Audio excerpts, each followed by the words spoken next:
Hi Vijaybari, this is your educator Shubham Pathak. और अगर आपको याद हो तो कल मैंने आपको 3 मॉक पेपर यानी कि टेस्ट पेपर सॉल्व करने के लिए दिए थे। ये इनमें जो क्वेश्चन थे मैंने previous year board exam question से डाले थे, कुछ केस बेस्ड क्वेश्चंस डाले थे, कुछ एनसीईआरटी एग्जाम्पलर क्वेश्चन या एनसीईआरटी टेक्स्ट क्वेश्चन डाले थे।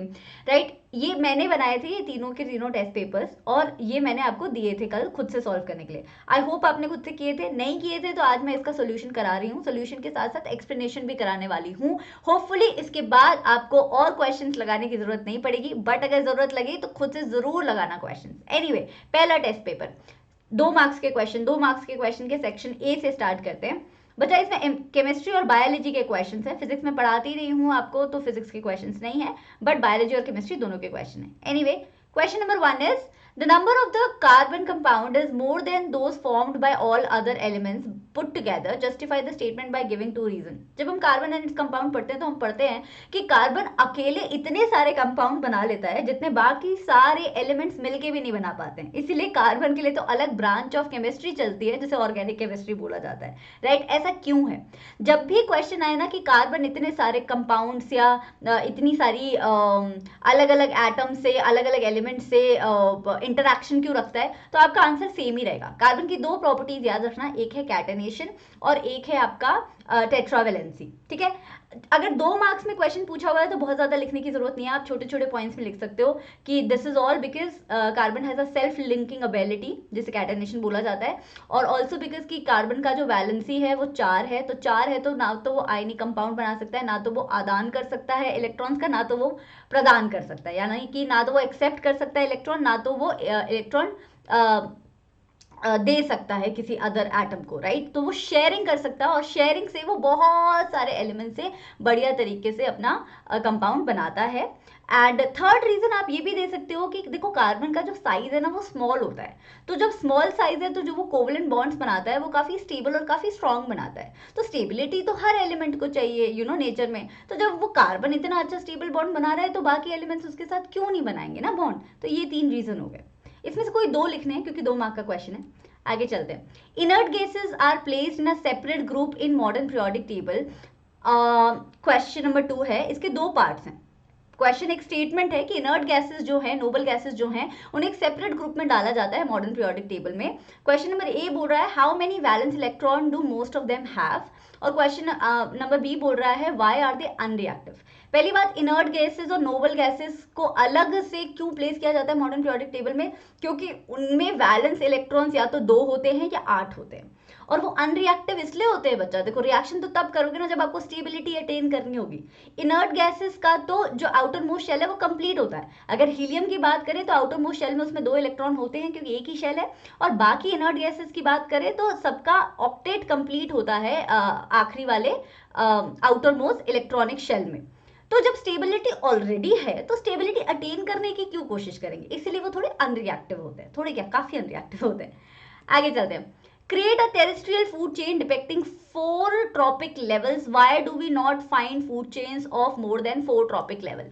कोई भी टेरेस्ट्रियल फूड चेन बना सकते हो आप बना सकते हो लेट्स से ग्रास, ग्रास के बाद आप बना सकते हो माउस, माउस के बाद आप बना सकते हो स्नेक, और स्नेक को खाता है हॉक। मतलब जब भी फूड चेन बनाओ, अगर आपके पास टाइम है तो प्लीज लिख दो कि ये प्रोड्यूसर है, ये तीनों के तीनों क्या है, कंज्यूमर्स है। अगर टाइम है तो, नहीं है तो कोई बात नहीं, 4 ट्रॉपिक लेवल तक पूछा था, ये हो गया ट्रॉपिक लेवल 1, ये हो गया 2, ये हो गया 3, और ये हो गया 4। टाइम है तो प्रोड्यूसर कंज्यूमर मेंशन कर दो, अगर कंफ्यूजन है तो मत करना, प्रोड्यूसर आपको पता है प्लांट्स ही होते हैं। ठीक है, एनीवे, दूसरा क्वेश्चन है why do we not find food chains for more than 4 trophic levels in nature. Nature में अक्सर जो फूड चेन देखने को मिलती है वो या तो 3 ट्रॉपिक लेवल वाली होती है, या 4 वाली होती है, या मैक्सिमम 5 वाली होती है। ऐसा इसलिए है क्योंकि नेचर में एनर्जी ट्रांसफर जो होता है एक ट्रॉपिक लेवल से आगे वाले ट्रॉपिक लेवल तक, सक्सेसिव ट्रॉपिक लेवल तक, उसमें से सिर्फ 10% की एनर्जी ट्रांसफर होती है। इसी को तो 10% लॉ बोलते हैं ना, बाकी सारी एनर्जी जो होती है एनवायरमेंट में लॉस हो जाती है, सिर्फ 10% एनर्जी एक ट्रॉपिक लेवल से दूसरी ट्रॉपिक लेवल तक जाती है। तो अगर 3 से या 4 से ज्यादा ट्रॉपिक लेवल होंगे तो एनर्जी बहुत ही कम पहुंचेगी वहां तक, जिसका कोई फायदा नहीं है।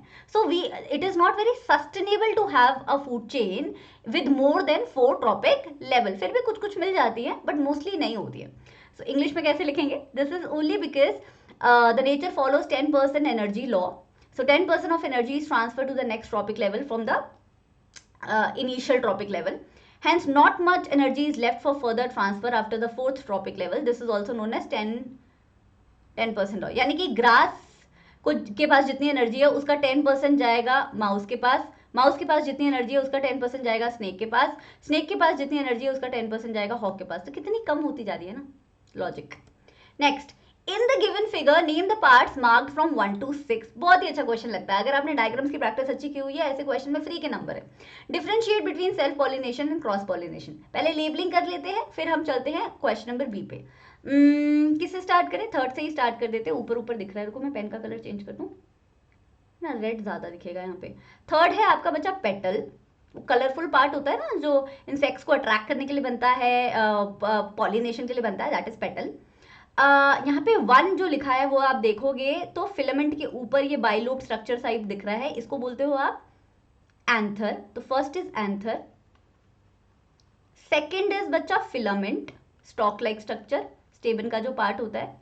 Fourth is your green green पत्तियां जो लगी होती है ना फ्लावर के जस्ट बेस पे, उसको क्या बोलते हो आप? सेपल, है ना. और इधर करें हम, फिफ्थ है आपका चिपकू गद्दा, जिसपे आके एंथर चिपक जाता है फिर पॉलन ट्यूब बनती है. तो this is your stigma. And sixth है आपका पूरा स्टिग्मा स्टाइल और ओवरी को क्या बोलते हैं? कार्पल भी बोलते हैं, पिस्टल भी बोल सकते हैं. तो हमारा क्या हो गया? एंथर हो गया, फिलामेंट हो गया, उसके बाद हो गया पेटल, उसके बाद हो गया सेपल, उसके बाद हो गया स्टिग्मा, उसके बाद हो गया कार्पल. यही होगा answer. Anther, filament, petal, sepal, stigma, pistil. Carpel भी लिख सकते हो यहाँ पे. सेल्फ पॉलिनेशन और क्रॉस पॉलिनेशन. सेल्फ पॉलिनेशन होता है जब एक ही फ्लावर में, सेम फ्लावर में फीमेल रिप्रोडक्टिव पार्ट पे मेल रिप्रोडक्टिव पार्ट के एंथर से पॉलन ग्रेन का ट्रांसफर हो रहा है. मतलब if the transfer of the pollen grain is happening from the anther to the stigma of the same flower, you call it self pollination. Self pollination bisexual flowers में देखने को मिलता है. क्रॉस पॉलिनेशन होता है जब एंथर से pollen grain उठ के स्टिग्मा पे जाता तो है लेकिन दूसरे फ्लावर के ऊपर जाता है. Cross pollination.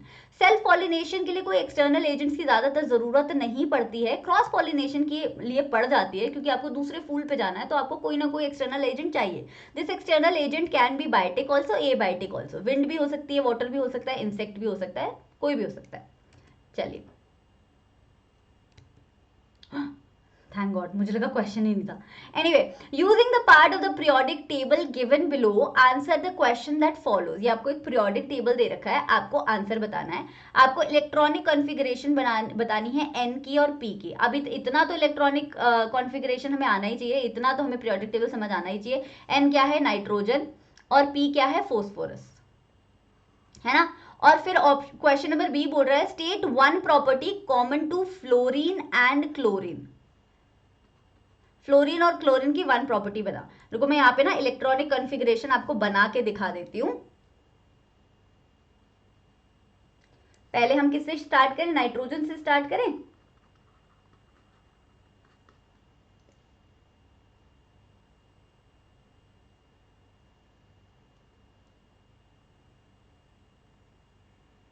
Atomic number 7, electronic configuration 2, 5.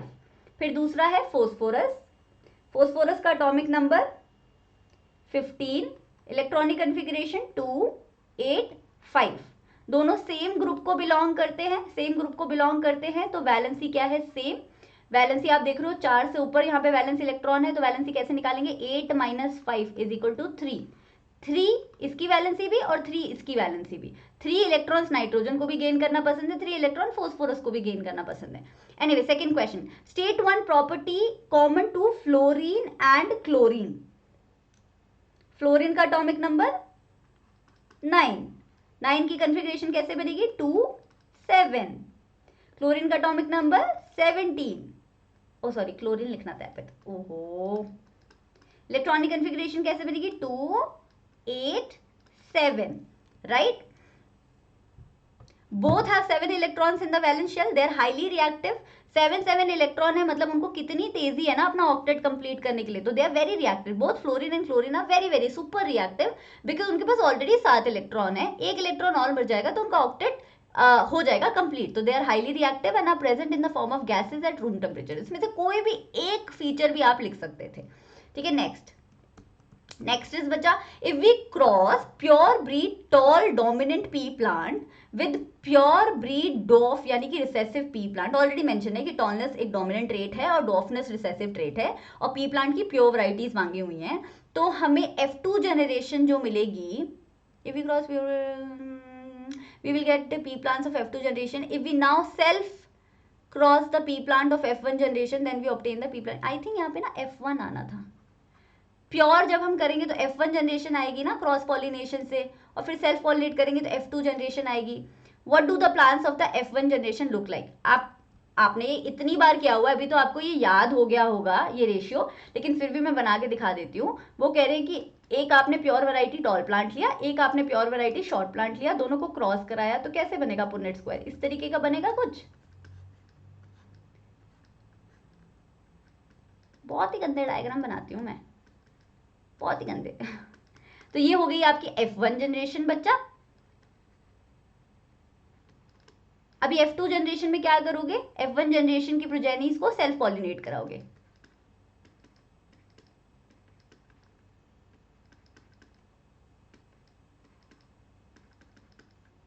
इस तरीके का दिखेगा पुन्नेट स्क्वायर।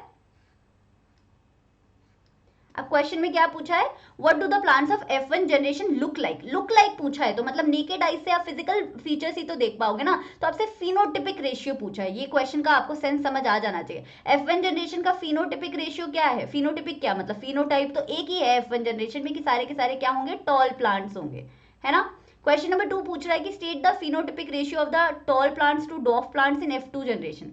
F2 जनरेशन का फिनोटिपिक रेशियो क्या होगा? ये डोमिनेंट है तो ये तो क्या हो जाएगा? टॉल। ये बड़ा वाला टी डोमिनेंट है तो ये भी टॉल, बड़ा वाला टी डोमिनेंट है तो ये भी टॉल, एक होगा आपका शॉर्ट।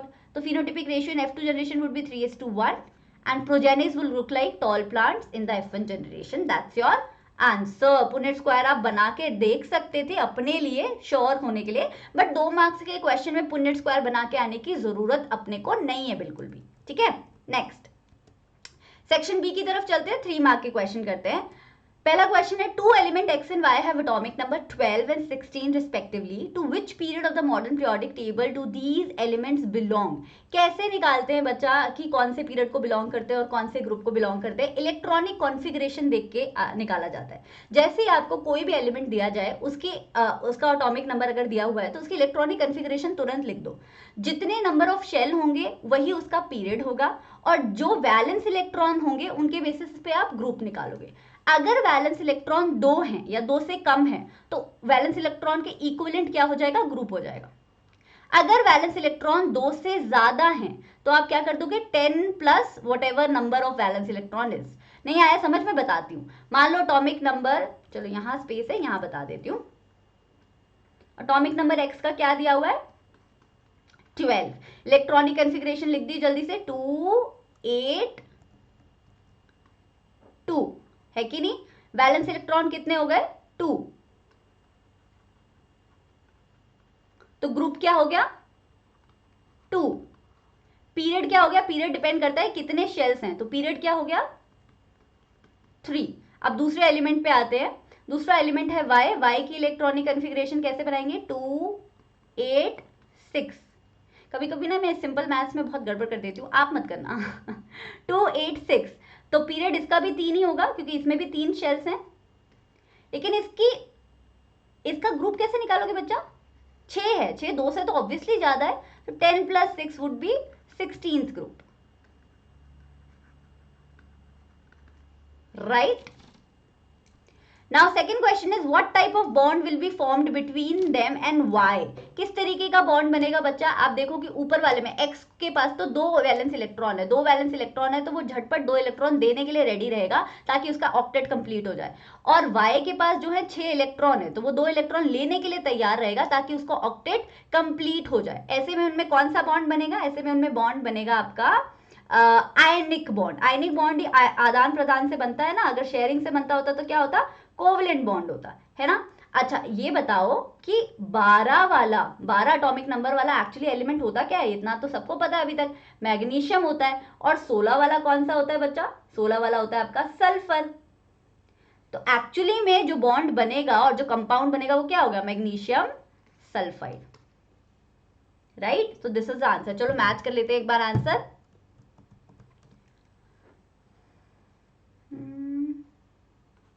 अच्छा पीरियड ही पूछा था क्या सिर्फ? हाँ पीरियड ही पूछा था, ग्रुप तो हमने ऐसे ही बता दिया, चलो कोई बात नहीं। They form ionic bond as X will form electropositive ion and Y will form electronegative ion, ठीक है। मैग्नीशियम सल्फाइड, ठीक है। अच्छा मैग्नीशियम सल्फाइड पूरा लिख के भी आना है, केमिकल फॉर्मूला पूछा है तो एमजीएस भी लिख देते तो नंबर मिल जाते, but to be on the safer side हम मैग्नीशियम सल्फाइड लिख भी देंगे तो कितना अच्छा है। कंफ्यूजन है तो मत लिखना मैग्नीशियम सल्फाइड है कि सल्फाइड है, अगर ऐसा वहां पे एंजाइटी में ऐसा कंफ्यूजन हो रहा है तो फिर मत लिखना, फिर सिर्फ केमिकल फॉर्मूला लिखाना। Next question, name the plant Mendel use for his experiment. ये तो सबको पता है, कौन सा प्लांट यूज किया था? पिसम सैटिवम। एस ना छोटा होगा यहाँ पे, या बोले तो पी प्लांट। पी प्लांट में what type of progeny was obtained by Mendel in F1 and F2 generation? What type of progeny? तो F1 जनरेशन में टॉल प्लांट्स आए थे, F2 जनरेशन में टॉल भी आए थे और शॉर्ट भी आए थे, है ना? When he cross the tall and the short plant, right the genotypic ratio obtained in the F2 generation. Phenotypic ratio अभी हम पीछे पढ़ चुके हैं, F2 जनरेशन का जीनोटिपिक रेशियो आपको ऑलरेडी पता है, 9:3:3:1। अच्छा नहीं, डाई हाइब्रिड क्रॉस का है, तो हम मोनो हाइब्रिड क्रॉस पढ़ रहे हैं, तो मोनो हाइब्रिड क्रॉस का क्या 1:2:1, है ना? चॉइस में है क्वेश्चन। क्वेश्चन बोल रहा है in humans there is a 50-50 chance of having a boy और a girl at the time of the birth, justify the statement on the basis of mechanism of sex determination in human beings. Human beings में sex determination किसके basis पे होता है? Chromosome के basis पे होता है, जो फादर से आएगा। क्यों? क्योंकि फादर के जो क्रोमोसोम है वो हेटेरोजाइगस सिचुएशन में होते हैं, फादर के जो क्रोमोसोम्स हैं वो एक्स और वाई होते हैं, मदर के जो क्रोमोसोम है वो होमोजाइगस सिचुएशन में होते हैं, हमेशा एक्स एक्स होते हैं।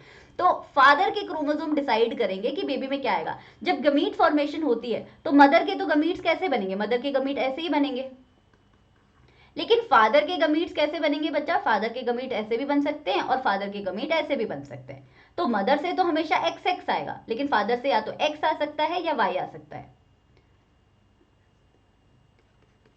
अगर बेबी में इस तरीके की कॉन्फ़िगरेशन बनी तो बेबी क्या होगा? 50% चांसेस है कि बेबी होगी गर्ल, है ना? अगर ये कॉन्फ़िगरेशन बनी तो बेबी क्या होगी? बॉय। तो 50% chances is boy, 50% chances girl. लिख के भी आना है, पुनेट स्क्वायर भी बना के आना है। 3 मार्क और 5 मार्क में अगर ये क्वेश्चन आ रहा है तो पुनेट स्क्वायर जरूर बना के आना है। Next question is our government launches campaigns to provide information about AIDS prevention testing and treatment by putting posters, conducting radio shows and using other agencies of advertisement। Question बोल रहा है कि हमारी सरकार बहुत कोशिश करती है कि एड्स के लिए बहुत सारी इंफॉर्मेशन डिस्पेंस कर सके अलग अलग सोर्सेज ऑफ मीडिया से। ये स्टेटमेंट है, इस पे 2 क्वेश्चंस आए हुए हैं। क्वेश्चन नंबर ए है to which category of disease AIDS belong to, किस कैटेगरी ऑफ डिसीज में एड्स आता है और इसका कॉजेटिव एजेंट क्या है। तो क्वेश्चन ए में ही 2 पार्ट्स है, आधे आधे मार्क्स के। क्वेश्चन बी बोल रहा है विच काइंड ऑफ वैल्यूज, बच्चे ये देख लिया करो, क्वेश्चन ए का पहला पार्ट आंसर कर दिया, दूसरा नहीं किया, आधा नंबर कट जाएगा। एनीवे क्वेश्चन बी है which kind of value is government trying to develop in the citizens by conducting the above kind of programme. इस क्वेश्चन के लिए हम स्टेटमेंट दोबारा पढ़ेंगे। Our government launches campaign to provide information। To provide information में हमारा answer छुपा हुआ है। हम अवेयरनेस, गवर्नमेंट क्या करने की कोशिश कर रही है? इन्फॉर्मेशन डिस्पेंस करने की कोशिश कर रही है या अवेयरनेस जनरेट करने की कोशिश कर रही है। अवेयरनेस वर्ड लिख दोगे तो फुल नंबर। एनीवे कौन सी कैटेगरी को एड्स बिलोंग करता है? एसटीडी, सेक्सुअली ट्रांसमिटेड डिसीज में काउंट होता है एड्स। इसका पॉजिटिव एजेंट क्या होता है? एचआईवी एड्स बोलते हैं ना। एचआईवी का मतलब human immuno deficiency virus, right? So human immunodeficiency virus is the causative agent। causative agent मतलब किसकी वजह से होता है? इस वायरस की वजह से होता है। And the government is trying to generate sensitivity। sensitivity is a very भारी भरकम word, सिर्फ awareness भी लिख दोगे तो चलेगा। Next, what are hydrocarbon? distinguish between alkane from alkene and each of them from alkyne. ये क्वेश्चन कंफ्यूज तरीके से दिया हुआ है। बेसिकली क्वेश्चन नंबर बी सिर्फ बोल रहा है कि एल्केन, एल्कीन और अल्काइन को तीनों को डिफरेंशिएट कर दो और एक एक एग्जांपल दे दो। बच्चा हाइड्रोकार्बन क्या होते हैं, ऑर्गेनिक कंपाउंड्स क्या होते हैं? ऑर्गेनिक कंपाउंड्स होते हैं जिसमें कार्बन हाइड्रोजन बॉन्ड होता है। लेकिन हाइड्रोकार्बन्स वो कंपाउंड्स होते हैं कार्बन के जिसमें सिर्फ कार्बन और हाइड्रोजन ही होता है। देखो हाइड्रोकार्बन में कार्बन और हाइड्रोजन के अलावा और भी एलिमेंट्स हो सकते हैं, और भी एटम्स हो सकते हैं, लेकिन हाइड्रोकार्बन सिर्फ किससे बने होते हैं? कार्बन और हाइड्रोजन से बने होते हैं, जैसे कि एल्केन, एल्कीन, एल्काइन। डिफरेंशिएट अगर करना हो, पहले तो डेफिनेशन लिख दी, hydrocarbons are the compounds of carbon and hydrogen. Those hydrocarbon which contain only single bond are known as alkane. Those hydrocarbon which contain at least one double bond is known as alkene. Those hydrocarbons which contain at least one triple bond is known as alkene. One or more than one, right? तो alkene का general formula होता है CnH2n+2। बहुत time हो गया, हमें याद हो चुका है।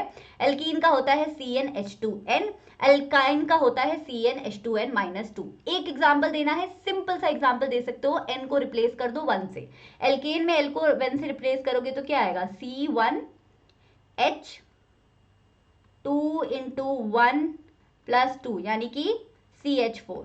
बोलोगे मैम ये तो हमें आता है, ऐसे क्यों पढ़ा रहे हो? ऐसे ही बता रही हूँ भाई, किसी को कंफ्यूजन है तो ऐसे निकालते होते हैं।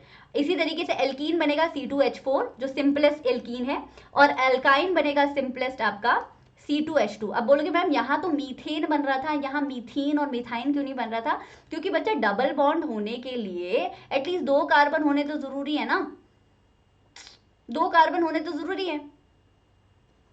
यहाँ अल्केन में तो क्या होता है? सिर्फ सिंगल बॉन्ड होता है। यहाँ पे तो 2 कार्बन होने जरूरी है। एथीन में भी 2 कार्बन होने जरूरी हैं, इसलिए इथीन और एथाइन बनते हैं।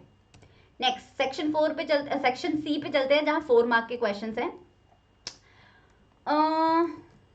केस बेस्ड क्वेश्चन बहुत पढ़ना पड़ता है इसमें। The growing size of the human population is a cause of concern for all the people. The rate of the birth and death in a given population will determine its size. Question में दिया हुआ है कि birth rate और death rate determine करेगा population का size. Reproduction एक ऐसा प्रोसेस है जिससे ऑर्गेनिज्म अपनी पॉपुलेशन बढ़ाते रहते हैं। जो सेक्सुअल मैच्योरेशन का प्रोसेस है रिप्रोडक्शन में, वो ग्रेजुअल होता है और जनरल बॉडी ग्रोथ के साथ साथ चलता रहता है। Some degree of sexual maturation does not necessary mean that the mind of the body is ready for sexual act. Very very important point, कि सिर्फ बॉडी आपकी मैच्योर हो गई है सेक्सुअल एक्टिविटी के लिए डज नॉट मीन कि आपका माइंड भी रेडी हो चुका है, right, for having a sexual contact or sexual activity or bringing up children. Various contraceptive devices are used by human beings to control the size of the population. ये आपको paragraph दिया हुआ है।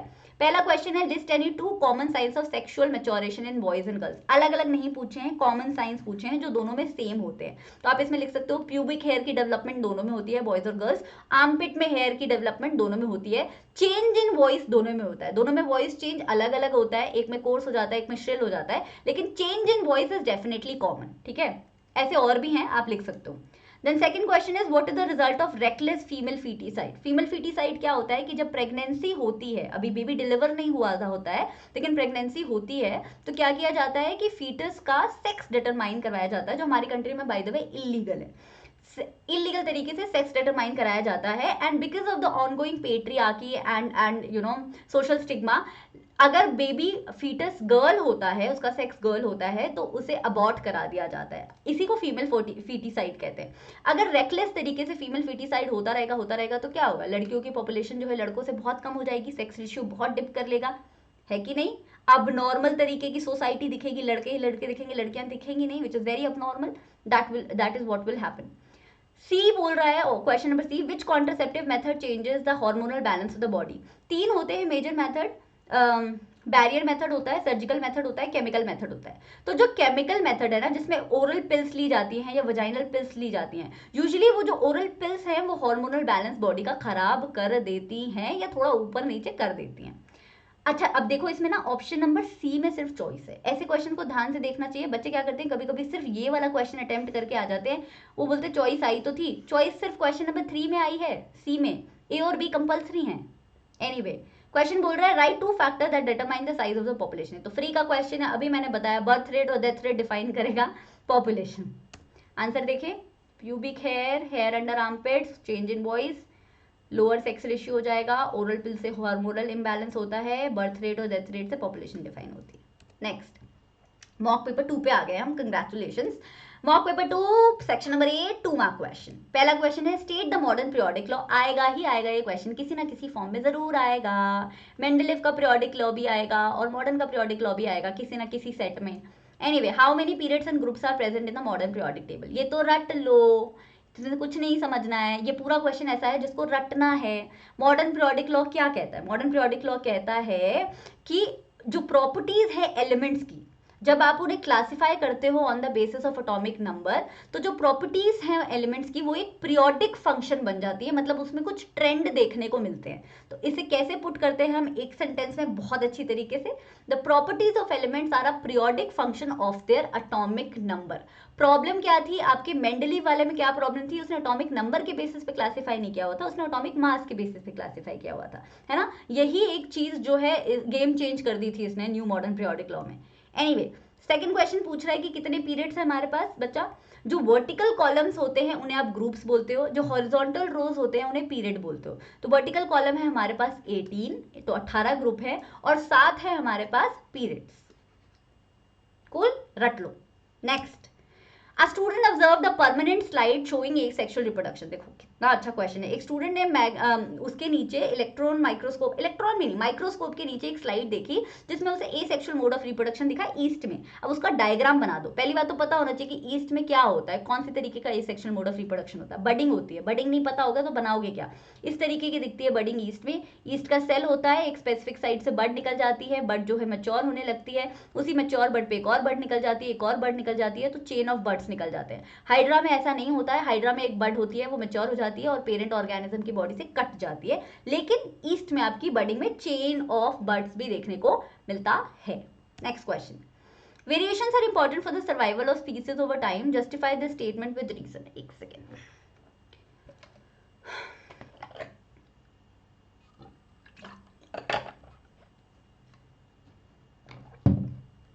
Variations important है species के survival के लिए। Justify the statement. Variation क्या होता है? चेंजेस होते हैं जेनेटिक मेकअप में। ये चेंजेस नहीं होंगे तो हार्श एनवायरमेंटल कंडीशन से हमारी स्पीसीज जो है अडेप्ट कैसे करेगी? वेरिएशन ही तो वो चेंजेस को इंट्रोड्यूस करते हैं स्पीसीज में जो क्लाइमेटिक कंडीशन के बदलते टाइम उससे अडेप्ट कर पाए। दूसरा, over the period of time जब वेरिएशन किसी स्पीसीज में एक्यूमुलेट होते रहते हैं तो उससे नई स्पीसीज भी फॉर्म हो जाती है। इसी को तो बोलते हैं एवोल्यूशनरी बेसिस, इसलिए बोलते हैं कि variation is the evolutionary basis. At the same time variation ये चांस देती है पॉपुलेशन को अपने आप को सरवाइव करने का, है ना। कोई भी एडवर्स कंडीशन में वेरिएशन चांस देती है सरवाइव करने का, नई स्पीसीज के बनने का, सर्वाइवल, वैरायटी होने का, एक ही स्पीसीज के अंदर वैरायटी होने का भी चांस कहां से आता है? वेरिएशन की वजह से आता है। Next question, state 2 properties of carbon which leads to very large number of carbon compound. ये क्वेश्चन हमने 2 मार्क्स में किया था, पहला ही क्वेश्चन था ये मॉक पेपर नंबर 1 का। टेट्रावेलेंसी केटेनेशन याद रखना। टेट्रावेलेंसी क्या होती है? टेट्रावेलेंसी मतलब कार्बन की जो वैलेंसी है वो 4 होती है। 4 होती है तो वो आयनिक कंपाउंड्स नहीं बनाता, क्योंकि उसके लिए इलेक्ट्रॉन ट्रांसफर करना बहुत डिफिकल्ट है और इलेक्ट्रॉन को गेन करना भी बहुत डिफिकल्ट है। उसके रीजंस आपको आगे किसी ना किसी क्वेश्चन में पता चल जाएंगे। केटेनेशन की प्रॉपर्टी होती है जब कार्बन अपने साथ बहुत लंबी लंबी चेन्स बनाता है, क्योंकि वो सेल्फ लिंकिंग करता है, आपस में कोवेलेंट बॉन्डिंग बहुत ज्यादा करता है और लंबी लंबी चेन्स बनाता रहता है। जितने अलग अलग चेन्स बनाता है, जितने अलग अलग कंपाउंड बनाता है, उतना ही नंबर ऑफ कंपाउंड्स बढ़ते रहते हैं और इसी के लिए कार्बन से बने हुए कंपाउंड दुनिया में इतने सारे हैं। नेक्स्ट क्वेश्चन, ओहो क्या क्वेश्चन है? इन the diagram of human male reproductive system, यहाँ पे मैंने एरो भी नहीं लगा रखे हैं, रुको एरो लगा देते हैं पहले। In the diagram of human male reproductive system given below, label parts A and B. अच्छा चलो ए ये वाला कर देते हैं, बी ये वाला कर देते हैं। Name the hormone produce by organ X, what is the role of this hormone. X कहां पे? ये है। तो ए क्या है बच्चा? Seminal vesicle.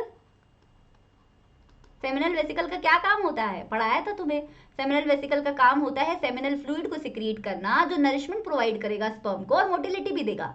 बी क्या है? बी है प्रोस्टेट ग्लैंड। प्रोस्टेट ग्लैंड भी जो है सिक्रीशन देता है आपका स्पर्म को और मोटिलिटी और नरिशमेंट प्रोवाइड करता है, दोनों का यही काम है। एक्स क्या है? एक्स है आपका टेस्टिस। टेस्टिस कौन सा हार्मोन प्रिपेयर करता है? टेस्टिस करता है टेस्टोस्टेरॉन। टेस्टोस्टेरॉन का क्या काम होता है? सेकेंडरी सेक्सुअल मेल कैरेक्टरिस्टिक्स किसकी वजह से आते हैं, किसकी वजह से एक्सप्रेस होते हैं? टेस्टोस्टेरॉन की वजह से एक्सप्रेस होते हैं। बस यही लिखना है। यहाँ पे ना मैं आपको पूरे डायग्राम की लेबलिंग एक बार दिखा देती हूँ, क्योंकि फीमेल रिप्रोडक्टिव सिस्टम से मेल रिप्रोडक्टिव सिस्टम की लेबलिंग जो है वो ज़्यादा डिफिकल्ट लगती है मुझे। तो एक सेकेंड, मेरा पेन चलना बंद हो गया,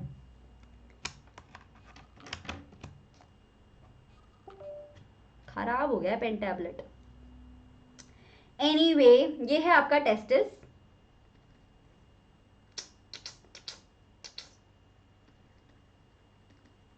टेस्टिस जिस पाउच लाइक स्ट्रक्चर में होता है, जो टेम्परेचर मेंटेन करता है, वो होता है स्क्रोटम, राइट। सेमिनल वेसिकल और प्रोस्टेट ग्लैंड में बता ही चुकी हूं। ये है आपका यूरेथ्रा। यार इंसान कैसे करे इस पे लेबलिंग, एक जगह वाइट है एक जगह ब्लैक है। ये है यूरेथ्रा, ये है पीनस, राइट। रेक्टम है ये, रेक्टम वैसे करना नहीं होता है लेबल, बट फिर भी बता दिया। ये है यूरिनरी ब्लैडर, वो भी हमें करना नहीं है। वास्ट डेफरेंस कर लेते हैं। वास्ट डेफरेंस कहाँ पे बच्चा, ये जो कनेक्ट करती है ना ये तार सा स्ट्रक्चर जो है, ये है वास्ट डेफरेंस। ओहो भाई मैंने कहाँ लिख दिया। एपिडिडमिस कहाँ है, एपिडिडमिस यहाँ पे होता है,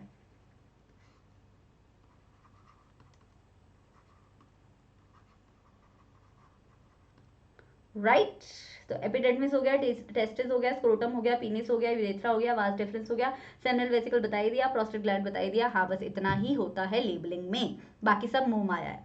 next is consider the food chain, this food chain which is given to you, which is very strange. What will happen if the lions are removed from the below food chain? Common sense का question है, इसमें रट्टा नहीं मारते। ये क्या कह रहे हैं कि लायन को अगर आपने हटा दिया, अच्छा क्या होता है, डियर घास खाता है और डियर को खाता है लायन। अब लायन की पॉपुलेशन ही अगर हट गई तो कॉमन सेंस क्या होगा, डियर की पॉपुलेशन बढ़ती जाएगी। डियर की पॉपुलेशन जितनी बढ़ेगी उतनी घास की पॉपुलेशन घटती जाएगी, जितने ज्यादा हिरण होंगे उतनी ज्यादा घास खाएंगे वो। तो एक लायन की पॉपुलेशन हटने की वजह से ट्रॉपिक लेवल नंबर 1 की पॉपुलेशन पे इफेक्ट आएगा और ट्रॉपिक नंबर 2 की पॉपुलेशन पे भी इफेक्ट आएगा। इसलिए बोलते हैं नेचर का बैलेंस खराब होगा तो हर जगह इफेक्ट देखने को मिलेगा। ये ऐसे ही प्रवचन दे दिया मैंने। एनीवे, चॉइस में है क्वेश्चन, चॉइस वाला क्वेश्चन बोल रहा है कि ये बताओ कि इस वाले डायग्राम में क्या डिपिक्ट हुआ है। इस वाले डायग्राम में एक एक्वाटिक फूड चेन दिखी हुई है, फाइटोप्लैंक्टन, फाइटोप्लैंक्टन से जू प्लैंक्टन, फिर स्मॉल फिश, फिर बिग फिश। और यहाँ देख रहे हो कि 400 किलो जूल से फिर 40 किलो जूल गया, फिर 4 गया, फिर 0.4 गया। अगर आपने नोटिस किया हो तो 10% एनर्जी ट्रांसफर हो रही है एक लेवल से दूसरे लेवल। तो this is basically showing the 10% energy law in the nature और in the food chain. That's your answer. देखो दोनों पॉइंट्स लिखने जरूरी हैं। लायन की पॉपुलेशन अगर वाइप आउट हो जाएगी तो डियर की पॉपुलेशन एक्सपोनेंशियली बढ़ जाएगी, और जैसे ही डियर की पॉपुलेशन एक्सपोनेंशियली बढ़ेगी तो घास जो है ओवर ग्रेजिंग की वजह से खत्म होने लगेगी। एक बार घास खत्म हो गई तो इवेंचुअली डियर की पॉपुलेशन भी खत्म हो जाएगी। तो एक लायन की पॉपुलेशन, एक ट्रॉपिक लेवल उड़ा तो पूरी की पूरी फूड चेन कभी ना कभी वाइप आउट हो जाएगी। नेक्स्ट क्वेश्चन, सेक्शन बी पे आ गए हैं 3 मार्क्स के question. Study the data of the following 3 categories A, B and C. From the given 3 categories A, B and C, pick the one which forms Daubeney triads. I think category number A. Why did Mendeleev place elements of category A, B and C in different group? क्यों? क्योंकि Mendeleev जो है उसने तो chemical properties के basis पे oxygen और hydrogen से रिएक्ट करने की एलिमेंट्स की केमिकल प्रॉपर्टीज और एटॉमिक मासेस के बेसिस पे किया था ना अपना क्लासिफिकेशन, तो उसने तो अलग अलग ग्रुप में डाल दिया था। In Newlands law of octave applicable to all 3 categories? No, I think A और बी पे एप्लीकेबल है, सी पे तो बिल्कुल भी एप्लीकेबल नहीं है। तो तीनों पे तो नहीं है एप्लीकेबल। आंसर देख लेते हैं। Daubeney triads are formed in the first category. Mendeleev placed the element of the category A, B and C in 3 different groups because the physical as well as the chemical properties of the elements of category A, B and C are different. Newland वाला octave law इस पे applicable नहीं है। यही answer, बहुत boring question है। Next, after self pollination in pea plants with round yellow seeds the following type of seeds were obtained by Mendel. Self pollination कराया pea plants का with round and yellow seeds. अच्छा, following types of seeds पर obtained by Mendel. यहाँ देखो आपको बहुत सारे number दे रखे हैं, इस नंबर में से हाईएस्ट कॉमन फैक्टर लेके आप इस रेशियो को सिंप्लीफाई कर सकते हो। इस रेशियो को सिंप्लीफाई करोगे तो आपको मिलेगा 9:3:1, right. Analyze the result and describe the mechanism of the inheritance which explain these result. 9:3:3:1 मिल गया। और क्वेश्चन में आप देख रहे हो कि डाई हाइब्रिड क्रॉस है, क्योंकि दो चीजों को कंसिडर किया जा रहा है, राउंड को भी कंसिडर किया जा रहा है, येलो को भी कंसिडर किया जा रहा है, तो डाई हाइब्रिड क्रॉस है। डाई हाइब्रिड क्रॉस से मेंडल का दूसरा और तीसरा लॉ मिलता है, यानी लॉ ऑफ सेग्रीगेशन और लॉ ऑफ इंडिपेंडेंट असॉर्टमेंट। बस छाप दो वो दोनों लॉ, और क्या है।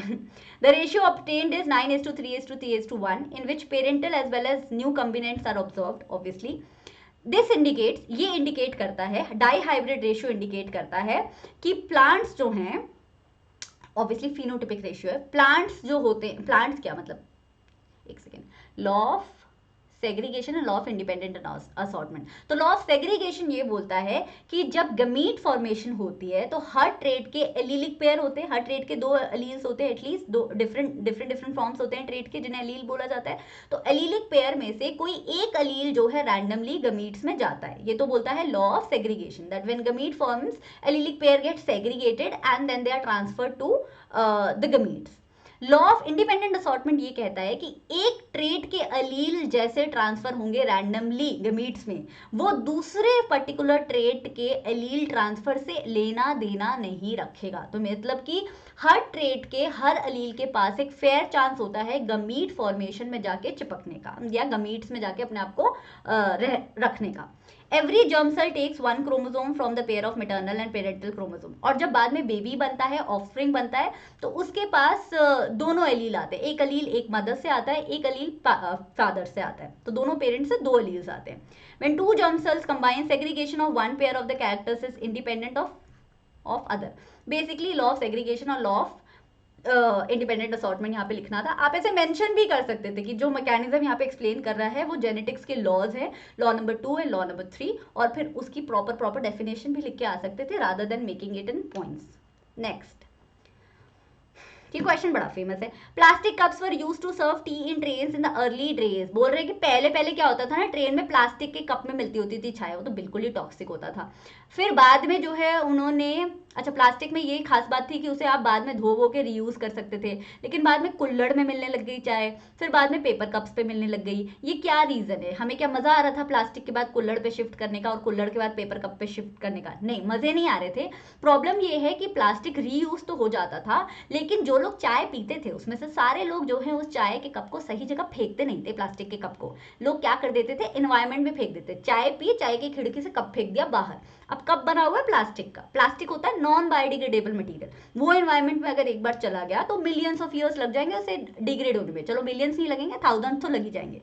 फिर हम कुल्हड़ पे आए, कुल्हड़ मस्त चल रहे थे, कुल्हड़ बायोडिग्रेडेबल थे, कुल्हड़ को बाहर फेंको तो कुल्हड़ एनवायरमेंट को हार्म नहीं कर रहे थे। लेकिन प्रॉब्लम ये था कि कुल्हड़ ऊपर वाली मिट्टी से बनते हैं, यानी सॉइल की भी जो टॉप लेयर होती है ना, जैसे top fertile layer of the soil बोला जाता है, उससे कुल्हड़ बनते हैं। तो अगर हम सारे के सारे, अब सोचो ना इंडियन रेलवेज में कितने लोग ट्रैवल करते हैं, तो सारी की सारी टॉप फर्टाइल लेयर से कुल्हड़ बना के चाय पिला दोगे तो फिर खेती कहाँ पे होगी? तो ये प्रॉब्लम आ रहा था। फिर हम पेपर कप पे गए, पेपर कप सही काम कर रहे थे, डिस्पोजेबल भी हैं, बायोडिग्रेडेबल भी हैं, इको फ्रेंडली भी हैं, एनवायरमेंट में पोल्यूशन भी कम कॉज करते हैं। तो प्लास्टिक वाला प्रॉब्लम और कुल्हड़ वाला प्रॉब्लम इन्होंने दोनों ही सॉल्व कर दिया। प्रॉब्लम अभी भी है कि बाहर फेंकते हैं कचरा तो मचता ही है, बट क्या करें, अभी आगे चलते हैं। What are isomers? And isomers of the first three members of the alkane series are not possible. Give reason to justify the statement and draw structure of two isomers of butane. क्या करें यहाँ पे? Isomer की definition तो पहले मैं अच्छे से दिखा देती हूँ। आइसोमर्स बेसिकली वो कंपाउंड्स के, कुछ कंपाउंड्स के क्या होता है ना कि कुछ कंपाउंड्स अपना मॉलिकुलर फॉर्मूला सेम रखते हैं, लेकिन वो डिफरेंट स्ट्रक्चरल फॉर्म में एग्जिस्ट करते हैं, और इन्हीं डिफरेंट स्ट्रक्चरल फॉर्म्स को आइसोमर्स बोला जाता है। अब दूसरा क्वेश्चन बोल रहा है, यहाँ पे बना देते हैं, दूसरा क्वेश्चन बोल रहा है इसमें कि isomers of the first three member of the alkene. First three member of the alkene पहले तो पता होना चाहिए। फर्स्ट थ्री मेंबर कौन सा होगा? मीथेन, एल्केन बोला बच्चा, मीथेन, इथेन और प्रोपेन। मीथेन का फॉर्मूला CH4, इथेन का फॉर्मूला C2H6, प्रोपेन का फॉर्मूला C3H8। मीथेन कैसे बनेगा? मीथेन तो सिंपल बनेगा, एल्केन है, सिंगल बॉन्ड होंगे। ये कैसे बनेगा? इथेन कैसे बनेगा?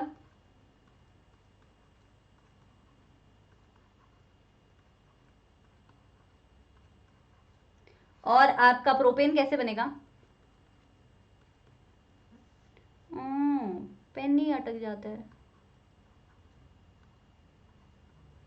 ये तो बनाना आता होगा, हैं? आता तो होगा यार, तुम्हें स्मार्ट बच्चों तुम। ठीक है, अभी ये बोल रहे हैं कि यार इन तीनों में क्यों नहीं बनते आइसोमर। देखो, आइसोमर बनने के लिए स्ट्रक्चर डिफरेंट होने की कैपेसिटी भी तो होनी चाहिए, कुछ स्कोप भी तो होना चाहिए। मीथेन में कहाँ से स्ट्रक्चर डिफरेंट होगा? जैसे मर्जी बना लो ऐसे ही बनेगा। ईथेन में कहाँ से होगा? दो ही तो कार्बन है, कैसे करोगे? इधर से मतलब इधर से भी ब्रांचिंग करोगे, इधर से भी ब्रांचिंग करोगे, सेम ही है। और ये थर्ड वाले में प्रोपेन में भी कैसे करोगे ना, प्रोपेन में 3 ही कार्बन है। और हाइड्रोकार्बन्स की ब्रांचिंग का रूल कहता है कि पहला और लास्ट वाला कार्बन आपको छेड़ना नहीं है, क्योंकि लॉन्गेस्ट कार्बन चेन मेंटेन करनी होती है। तो 3 ही है, तो उसमें ब्रांचिंग पॉसिबल नहीं है। जो पहला जो आपका एल्केन है जिसमें आइसोमर्स पॉसिबल है, वो है आपका ब्यूटेन। और ब्यूटेन के आइसोमर्स हम बना देते हैं। कौन से कलर से बनाए? ये लाइट है, ये दिखेगा शायद, दिखेगा, देख लेना। ब्यूटेन बना लो पहले 4। ये मैंने 4 नहीं लिखा है, ये H लिखा है, कभी कभी एक डंडा गायब हो जाता है। ये होगा ब्यूटेन। इसका दूसरा आइसोमर होगा आइसोब्यूटेन। आइसोब्यूटेन कैसे बनता है? ये हो गई लॉन्गेस्ट कार्बन चेन। एक कार्बन यहां पे लगा दो, क्योंकि पहले दूसरे पे तो लगाते नहीं है। ये हो गया, कंप्लीट कर दो सारे हाइड्रोजन। मॉलिक्यूलर फॉर्मूला सेम रहेगा बच्चा, हाइड्रोजन और कार्बन का नंबर सेम ही रहेगा। इसको बोलते हो आप आइसोब्यूटेन। ये हो गया आपका ये वाला क्वेश्चन। स्क्रीन पे वापस आ गई मैं, हाँ। Next is section number C, case based question. When a moist slice of bread, एक ब्रेड की गीली स्लाइस अगर बाहर रख दी है कुछ दिनों के लिए, तो एक ऑर्गेनिज्म उस पे अपने आप को पैदा कर लेता है, ग्रो कर लेता है, जो व्हाइट कॉटनी मास लाइक स्ट्रक्चर की तरह दिखता है, जो धीरे धीरे काला होता जाता है। जब इसी स्लाइस ऑफ ब्रेड को मैग्नीफाइंग ग्लास या माइक्रोस्कोप के अंदर ऑब्जर्व किया जाता है, तो बहुत सारे थ्रेड लाइक प्रोजेक्शन देखने को मिलते हैं, जो पतले पतले होते हैं और ऊपर उनके बल्ब लगा हुआ होता है। एक्चुअली माइक्रोस्कोप में देखना पड़ेगा, मैग्नीफाइंग ग्लास में शायद नहीं दिखेगा। बट एनीवे, क्वेश्चन ए बोल रहा है what are these fine thread like projections on the surface of a slice of the bread known as. ये कौन सा ऑर्गेनिज्म है जिसमें ये पतले पतले थ्रेड लाइक स्ट्रक्चर दिख रहे हैं? और ये पहला क्वेश्चन ये नहीं पूछ रहा है कि कौन सा ऑर्गेनिज्म है, पहला क्वेश्चन पूछ रहा है कि ये थ्रेड लाइक स्ट्रक्चर को क्या बोलते हैं। दूसरा पूछ रहा है कि ये मेथड ऑफ रिप्रोडक्शन क्या है। तीसरा पूछ रहा है what are the common names and scientific name of this particular organism. और ये क्वेश्चन चॉइस में है, तो चॉइस वाला क्वेश्चन बोल रहा है how did this organism grow on the moist slice of bread automatically. चलो सॉल्व करते हैं। ये थ्रेड लाइक स्ट्रक्चर को क्या बोलते हैं? हाइफे बोलते हैं, राइट। इस मेथड ऑफ रिप्रोडक्शन को क्या बोलते हैं? Asexual mode of reproduction, but इसका एक नाम है बड़ा अच्छा सा, स्पोर फॉर्मेशन। साइंटिफिक नेम क्या है इस ऑर्गेनिज्म का? राइजोपस। और कॉमन नेम क्या है इस ऑर्गेनिज्म का? Bread mould. और ये ऑर्गेनिज्म ग्रो कैसे करता है? तो भाई ऊपर जो ये हाइफेज होते हैं, हाइफे के ऊपर जो है स्पोरेंजियम बन जाता है, स्पोरेंजियम के अंदर स्पोर फॉर्मेशन होती रहती है। स्पोरेंजियम जो है स्पोर फॉर्मेशन के बाद काफी भारी हो जाता है, जब उसे अच्छी क्लाइमेटिक कंडीशन मिलती है तो वो स्पोरेंजियम बर्स्ट कर जाता है, और ये स्पोरेंजियम जो है मॉइस्ट ब्रेड स्लाइस पे जाके गिर जाते हैं, और फिर ये रैपिड से स्पोर फॉर्मेशन होती रहती है, होती रहती है, होती रहती है, और कुछ ही दिनों के अंदर पूरा ब्रेड काला पड़ जाता है। ठीक है, that's your answer. So fine thread like projection are known as hyphae, method is spore formation, ये मैंने बता ही दिया, और ये आंसर भी बता ही दिया। Next question, mock paper number 3 पे आ गए हम। कंग्रेचुलेशन, पहला सेक्शन 2 मार्क्स का। What will happen when a mature spirogyra filament attains considerable length. Spirogyra में कौन सा mode of sexual asexual reproduction होता था? फ्रैगमेंटेशन। तो फ्रैगमेंटेशन देखने को मिलेगी। Planaria planaria gets cut into 2 pieces. गलती से एक्सीडेंटल तरीके से प्लेनेरिया अगर 2 पार्ट्स में डिवाइड हो गया तो क्या हो गया? वो दोनों पार्ट्स अपना अपना बाकी बॉडी पार्ट डेवलप कर लेंगे, रीजेनरेट कर लेंगे। ऐसा दिखता है कुछ डायग्राम। 2 मार्क्स में डायग्राम बिल्कुल बना के आने की जरूरत नहीं है, ये आपके अंडरस्टैंडिंग के लिए। स्पाइरोगायरा की ये 3 फ्रेगमेंट यहाँ पे दिखाए हैं, तीनों फ्रेगमेंट ऊपर नीचे अपना इंडिविजुअल ऑर्गेनिज्म बना लेंगे। प्लेनेरिया ये रहा, यहाँ पे बोला प्लेनेरिया एक ही पार्ट में कट हुआ, 2 पार्ट्स में कट हुआ है। यहाँ मैंने 3 पार्ट दिखाया, 2 पार्ट वाली फोटो मिल नहीं रही थी। तो जो भी पार्ट है वो अपनी rest of the body develop कर लेगा, और 3 इंडिविजुअल ऑर्गेनिज्म बन जाएंगे प्लेनेरिया का। ऊपर वाला फ्रैगमेंटेशन है, नीचे वाला रीजनरेशन है। फ्रैगमेंटेशन जो है वो सिंपल मल्टीसेलुलर ऑर्गेनिज्म में होता है, रीजनरेशन जो है वो स्पेसिफाइड और डिफरेंशिएटेड मल्टीसेलुलर ऑर्गेनिज्म में भी दिखता है, जैसे कि लिजर्ड और starfish. Anyway, next question. The electronic configuration of an element is 2, 8 and 4. State its group and period in the modern periodic table. ये तो हमने अभी पढ़ा था. नंबर ऑफ शेल डिसाइड करेंगे आपका पीरियड. तीन नंबर ऑफ शेल्स है यहाँ पे 2, 8, 4 KLM. तो आपका पीरियड हो गया 3. ग्रुप कैसे पता चलेगा? वैलेंस इलेक्ट्रॉन है 4 2 से ऊपर हैं. तो जब 2 से ऊपर होते हैं वैलेंस इलेक्ट्रॉन तो 10 प्लस x हो जाता है, यानी कि 10 प्लस वैलेंस इलेक्ट्रॉन हो जाता है. तो क्या ग्रुप होगा इसका? 10 प्लस 4 इज 14 ग्रुप, राइट. अच्छा, ये तो पता ही होगा ये कौन से एलिमेंट की बात हो रही है. सिलिकॉन की बात हो रही है. तो सिलिकॉन की एक फिजिकल प्रॉपर्टी बता दो यार. सिलिकॉन मेटलॉइड है. Silicon poor conductor of electricity है. ये इसकी फिजिकल प्रॉपर्टी है. क्लोज रिलेटिव है कार्बन का. Silicon atom comprises of 14 electron. वो तो हमें पहले से ही पता है, क्वेश्चन में दिया हुआ है. एक ही पूछी थी, मेटलॉइड है, पुअर कंडक्टर ऑफ इलेक्ट्रिसिटी है. This is enough. Next, What will happen if we kill all the organism in one tropic level? बताया था अभी फूड चेन पहले की थी ना, घास, डियर और लायन वाली. तो अगर किसी भी ट्रॉपिक लेवल का एक ऑर्गेनिज्म उठा लोगे तो उससे पहले वाला ट्रॉपिक लेवल भी वाइप आउट हो जाएगा और उसके बाद वाला ट्रॉपिक लेवल भी धीरे धीरे वाइप आउट हो जाएगा. तो the population of the organism in the previous trophic level with increase. रुको, बना के दिखाते हैं. Trophic level 1, trophic level 2, trophic level 3. मान लो इस वाले को आपने क्या कर दिया? मार डाला. तो जो इस पे फीड कर रहा था इसकी तो पॉपुलेशन वैसे ही वाइप आउट हो जाएगी. भाई बेचारा ये तो गया, ये ऑर्गेनिज्म तो गया. ये तो 2 पे फीड करता था, इसकी पॉपुलेशन कम हो गई. तो यानी कि सक्सेसिव ट्रॉपिक लेवल की पॉपुलेशन धीरे धीरे कम हो गई और ट्रॉपिक लेवल 1 की पॉपुलेशन बहुत ज्यादा बढ़ गई. यही होगा. दूसरा क्वेश्चन बोल रहा है energy flow in a food chain is unidirectional. ये क्वेश्चन आएगा ही आएगा, किसी ना किसी सेट में आएगा जरूर. Very very common but very very important. Energy flow definitely unidirectional होता है क्योंकि एक ट्रॉपिक लेवल से दूसरे ट्रॉपिक लेवल में एक ही डायरेक्शन में एनर्जी फ्लो हो रहा होता है. ऐसे घूम के, चक्का घूम के वो वापस नहीं आ जाता. सिंपल एग्जांपल, डियर घास खाता है और डियर को लायन खाता है. तो ऐसा तो नहीं है कि लायन बाद में जाके घास खाना शुरू कर देता है या घास बाद में जाके लायन खाना शुरू कर देती है. तो एक ही डायरेक्शन में तो चल रहा है ये कार्यक्रम, है ना. The flow of the energy in the ecosystem is said to be unidirectional because the energy lost as heat from the living organism of the food chain can not be reused. ऊपर से 10% law कहता है कि एक trophic level से दूसरे trophic level सिर्फ 10% energy जाती है. बाकी की सारी 90% एनर्जी कहाँ जाती है? वो एनवायरमेंट में लूज हो जाती है या तो मेटाबॉलिक प्रोसेसेस में यूज हो जाती है, जैसे कि लोकोमोशन, रेस्पिरेशन, व्हाटएवर. तो ये वापस तो आती नहीं है एनवायरमेंट में. फिर से सनलाइट में से 1% एनर्जी लेनी पड़ती है प्रोड्यूसर्स को, है ना.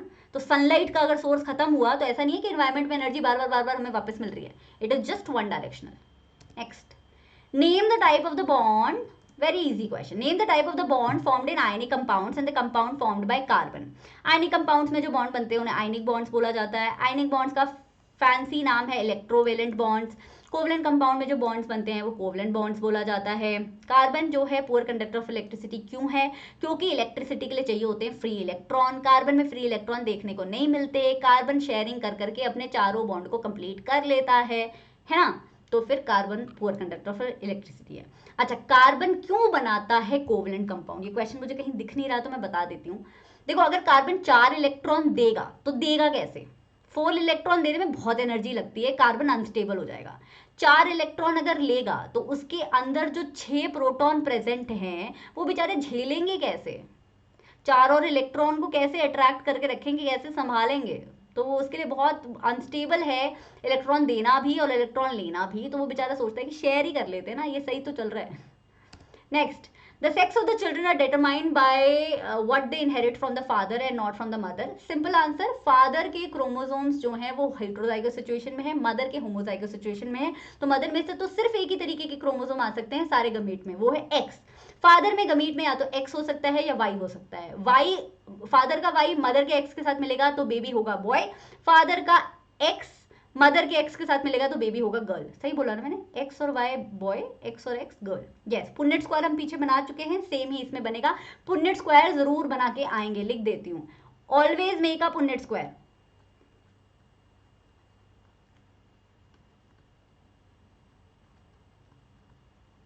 Anyway, identify the asexual mode of reproduction in each of the following organism. Rose, rose क्या है? Plant. Asexual mode of reproduction plant में कौन सा होगा? हायर ऑर्गेनिज्म है प्लांट में भी, मल्टी सेलुलर प्लांट है. रोज में होता है आपका वेजिटेटिव प्रोपगेशन और रोज में वेजिटेटिव प्रोपगेशन होता है स्टेम के थ्रू. ईस्ट में क्या होता है, बडिंग होती है, ए सेक्शुअल मोड अगेन। फ्रैगमेंटेशन क्या होता है, फ्रैगमेंटेशन वो प्रोसेस होता है जो सिंपलर मल्टी सेलुलर ऑर्गेनिज्म में देखने को मिलता है, जिसमें मल्टी सेलुलर ऑर्गेनिज्म फ्रैगमेंट्स में डिवाइड हो जाता है, यानी कि टुकड़ों में डिवाइड हो जाता है, और फिर हर टुकड़ा अपना एक इंडिविजुअल ऑर्गेनिज्म बना लेता है। तो कैसे लिखेंगे, it is an asexual mode of reproduction in which the organism simply breaks up into smaller pieces upon maturation, and then these individual pieces form new individuals respectively. Fancy हो गया। Name a multicellular organism which reproduces by this method, spirogyra. इसकी spelling बच्चे बहुत गलत करते हैं, Y की जगह आई लगा देते हैं, प्लीज इसको याद कर लो। Next section B, 3 marks. The following questions refer to the elements of the periodic table with atomic number 3 to 18. Some elements are shown by the letter, but the letters are not the usual symbol of the element. ये सोचने की गलती मत करना ma'am यहाँ A B C D क्यों लिखा है, कार्बन का तो अटोमिक नंबर 5 होता ही नहीं है, नहीं, वो सब भूल जाओ। यहाँ पे नई नंबरिंग चल रही है, मतलब कि नए नाम दिए हुए हैं एलिमेंट्स को, ए बी सी डी, आपके नॉर्मल एलिमेंट्स की बात नहीं हो रही है। Which of these is an element with valency 4? Valency 4 वाला एलिमेंट कहाँ दिख रहा है आपको, वैलेंसी 4 वाला एलिमेंट होगा जिसकी कन्फिगरेशन या तो ये होगी या होगी ये, या so on and so fourth. तो ये वाली कन्फिग्रेशन हमें दिख रही है 284 वाली, यहाँ पे है ना, दिख रही है, तो एन हो जाएगा। नहीं नहीं नहीं नहीं नहीं नहीं नहीं नहीं नहीं नहीं, ये नहीं होगा, देखा मेरी मैथ इतनी कमजोर है, 286 होगा ना ये, तो ये होगा एल, एल और डी है ना, तो 24 और 284 डी और एल की कन्फिग्रेशन है। Which of them are halogens, ये तो पता होना चाहिए, हेलोजेंस हैं ये वाले, तो G N O R halogens. O here doesn't stand for oxygen, don't get mistaken, वो ऑलरेडी क्वेश्चन में दिया हुआ है कि लेटर्स जो हैं यूजुअल सिंबल नहीं है एलिमेंट के। फिर पूछ रहे which of them are alkali metal, alkali metal कौन से होते हैं, ये वाले होते हैं, तो A and I are alkali metal, this is your answer. अच्छा, एल्कलाई मेटल में और बता दूं वैसे कौन से होते हैं, लिथियम होता है, सोडियम होता है, पोटेशियम होता है, रुबिडियम होता है, इसका मैं नाम भूल गई। और हैलोजन कौन से होते हैं, हैलोजन होता है, फ्लोरीन होता है, क्लोरीन होता है, ब्रोमीन होता है, आयोडीन होता है, these are halogens. Halogens are very reactive mostly. Next question. What are covalent compounds? Covalent compounds are the compounds which are formed by the sharing of electrons instead of gaining and losing electrons, right? For example, bonds formed by carbon, bonds formed in alkane, alkene, alkyne, right? Why are they different from ionic compound? Because ionic compound में ions बनते हैं, यानी कि एक element का atom जो है अपने इलेक्ट्रॉन देता है और दूसरे एलिमेंट का एटम जो है वो इलेक्ट्रॉन लेता है। लिस्ट 3 कैरेक्टरिस्टिक प्रॉपर्टीज, किसकी प्रॉपर्टीज पूछी यहाँ पे, आयनिक की पूछी है। चलो जल्दी से करते हैं। कोवलेंट कंपाउंड की मैंने डेफिनेशन बता दी। आयनिक कंपाउंड्स में आदान प्रदान होता है, और कोवलेंट कंपाउंड में क्या होती है, शेयरिंग होती है। कैरेक्टरिस्टिक्स बताओ कोवलेंट कंपाउंड की, कोवलेंट कंपाउंड की कैरेक्टरिस्टिक थोड़ी पूछी है, तो आयनिक कंपाउंड की कैरेक्टरिस्टिक पूछी है। आयनिक कंपाउंड की कैरेक्टरिस्टिक ये होती है बच्चा, वो पोलर सॉल्वेंट में डिसॉल्व हो जाते हैं, और वो जो हैं आपके उनके बॉन्ड्स काफ़ी स्ट्रॉन्ग होते हैं, और वो जो है इलेक्ट्रिसिटी कंडक्ट भी करते हैं क्योंकि आयंस बना लेते हैं डिसॉल्व फॉर्म में, है ना। कोवलेंट कंपाउंड के कैरेक्टरिस्टिक्स आने के ज़्यादा चांसेस हैं क्योंकि कार्बन हमारे सिलेबस में है।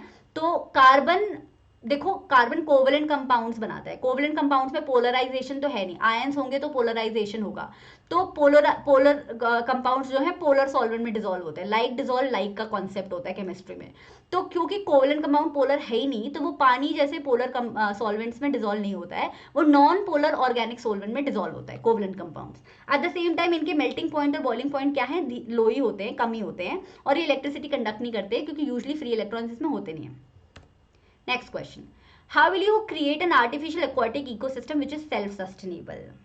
होपफुली ये क्वेश्चन नहीं आएगा, पर अगर ये क्वेश्चन आएगा तो आप खुद सोच के देखो। आर्टिफिशियल एक्वाटिक इकोसिस्टम, एक एक्वाटिक इकोसिस्टम में क्या होना चाहिए, एक्वाटिक इकोसिस्टम में जू plankton, phytoplankton, aquatic animals, aquatic plant, सब कुछ होता है। तो एक्वाटिक एनिमल्स होते हैं तो वो क्या यूज करते होंगे, ऑक्सीजन यूज करते होंगे और कार्बन डाइऑक्साइड छोड़ते होंगे, और एक्वाटिक प्लांट्स जो होंगे वो उसी कार्बन डाइऑक्साइड को यूज करके शायद जो है खाना सिंथेसाइज करते होंगे, ये कॉन्सेप्ट होता होगा। सेम आपको अगर अपना आर्टिफिशियल एक्वाटिक इकोसिस्टम बनाना है तो वहां करना पड़ेगा, पहले तो आपको अनरिस्ट्रिक्टेड ऑक्सीजन सप्लाई देनी पड़ेगी, क्योंकि पानी में डिजॉल्व ऑक्सीजन ही जो है आर्टिफिशियल एक्वाटिक एनिमल्स या प्लांट्स यूज करेंगे मोस्टली। तो एक बहुत बड़ा टैंक लेना पड़ेगा, जैसे क्लीन वाटर से आपको भरना पड़ेगा, क्योंकि यूजली तो एक्वाटिक बॉडीज में क्या होता है, नेचुरली क्लेंजर्स होते हैं, नेचुरल क्लेंजर्स होते हैं, लेकिन अगर आप आर्टिफिशियल तरीके से बना रहे हो तो क्लीन वाटर यूज करना जरूरी है। एक्वेटिक प्लांट भी लगाने होंगे, एक्वेटिक एनिमल्स भी लगाने होंगे, सेम ही फंडा है। एक्वेटिक प्लांट्स जो है O2 रिलीज करेंगे जो एक्वेटिक एनिमल यूज करेंगे, और aquatic animals in return CO2 release करेंगे। एट द सेम टाइम आपको डीकम्पोजर्स भी डालने पड़ेंगे, वरना जो टैंक है आपका कुछ दिनों में गंदा हो जाएगा और सारे एनिमल्स और प्लांट्स में मरने लगेंगे, तो you have to introduce decomposers in them. That's the answer. List two functions each of the following points of the female reproductive system. Ovaries का क्या फंक्शन होता है? ओवरीज के दो मेजर फंक्शन होते हैं, एक तो एग प्रोडक्शन और एक हार्मोन का प्रोडक्शन। हार्मोन में आता है एस्ट्रोजन जो सेक्सुअल फीमेल सेकेंडरी कैरेक्टरिस्टिक्स के लिए इंपॉर्टेंट है, और progesterone. Fallopian tube, fallopian tube में होता है बच्चा फर्टिलाइजेशन, इसका मेन फंक्शन है, इसका लाइफ टाइम अचीवमेंट है, यहाँ पे फर्टिलाइजेशन होता है। दूसरा फंक्शन है कि ये ओवरीज को कनेक्ट करता है यूट्रस से। यूट्रस का लाइफ टाइम अचीवमेंट अवार्ड मिलता है यूट्रस को जब वो एक बेबी फॉर्म करके देता है। तो यहाँ पे क्या होता है? डेवलपमेंट होता है एम्ब्रियो का, एम्ब्रियो आके यूट्रस की वॉल पे अटैच होता है, डेवलपमेंट ऑफ एम्ब्रियो, या आप बोल सकते हो एक तरीके से फीटस, है ना। नरिशमेंट भी बेबी को यूट्रस में ही प्रोवाइड होता है प्लासेंटा के थ्रू। यही मैंने यहाँ पे लिखा हुआ है। ओवरीज का फंक्शन एग रिलीज करना, हार्मोन प्रोड्यूस करना, एस्ट्रोजन और progesterone. Fallopian tube site of fertilisation, ovary और यूट्रस को कनेक्ट करना। जाइगोट का इम्प्लांटेशन नहीं होता बच्चा, एम्ब्रियो का इम्प्लांटेशन होता है, हमेशा याद रखना। क्लास 11th में समझ आएगा जब 8 cell stage, 4 cell stage, 12 cell stage पढ़ोगे। Anyway, let me not spoil the fun for you. Uterus का एक और काम है डेवलपमेंट प्रोवाइड करना एम्ब्रियो को या फीटस को। नेक्स्ट सेक्शन सी पे आ गए हम। Case based question again. Ozone layer जो है अर्थ के एटमॉस्फेयर में प्रेजेंट है, it is form as a protective shield, it contains 3 oxygen atoms का मॉलिक्यूलर फॉर्मूला है O3 which is formed as a consequence of photochemical reaction in the environment. Ozone absorbs harmful ultraviolet radiation which fall on the earth from the sun. In this way it protects all the living organisms on the earth. The thinning of the ozone layer due to various human activities allows more UV radiation to pass through it which leads to harmful effect of man, animal and plants. Question number 1 बोल रहा है which compound are responsible for depletion of ozone layer. हमने पढ़ा हुआ है, रट्टा लगाया हुआ है, क्लोरोफ्लोरोकार्बन। क्वेश्चन बी बोल रहा है what is the important function of presence of ozone in the earth atmosphere. It protects us from UVA, UVB यानी कि harmful UV rays, ultraviolet rays. How is ozone formed in the upper atmosphere, बोला ही हुआ है photochemical reaction. वो photochemical reaction हम दे देंगे। पहले क्या होता है, O2 स्प्लिट करता है मोनोटॉमिक ऑक्सीजन एटम्स में, और फिर O2 के साथ ये मोनोटॉमिक ऑक्सीजन एटम मिलकर O3 बनाते हैं। ये दो रिएक्शंस होती हैं साइमल्टेनियसली। स्प्लिट होता है UV रेज की वजह से और फिर रिएक्ट हो जाता है। क्वेश्चन नंबर सी, यहाँ पे भी चॉइस में था which why there has been a large hue and cry against the use of CFCs यानी कि क्लोरोफ्लोरोकार्बन। ऑप्शन क्वेश्चन ए में ही इसका आंसर दिया हुआ है, क्योंकि क्लोरोफ्लोरोकार्बन जो है O3 को डिप्लीट करके फिर से जो है रिएक्शन को, फोटोकेमिकल रिएक्शन को एक तरीके से रिवर्स कर देते हैं और ओजोन लेयर धीरे धीरे डिप्लीट होने लगती है। Chlorofluorocarbons are involve in the destruction of the stratospheric ozone layer, और इसकी वजह से अगर UV रेज हमारी अर्थ तक जबरदस्ती ज्यादा मात्रा में आ गई तो स्किन कैंसर से लेके एक्वेटिक लाइफ से लेके टेरेस्ट्रियल लाइफ से लेके सबको नुकसान पहुंचेगा। So this was it, I hope you enjoyed. And हमने 3 मॉक पेपर सॉल्व किए हैं and I am so sorry, I think मैं इसमें इलेक्ट्रॉन डॉट स्ट्रक्चर डालना भूल गई हूँ। इलेक्ट्रॉन डॉट स्ट्रक्चर जरूर प्रैक्टिस करेगा। किसी के इलेक्ट्रॉन डॉट स्ट्रक्चर में कोई प्रॉब्लम है तो मुझे कॉमेंट्स में बताइएगा, ठीक है। See you next time, bye bye.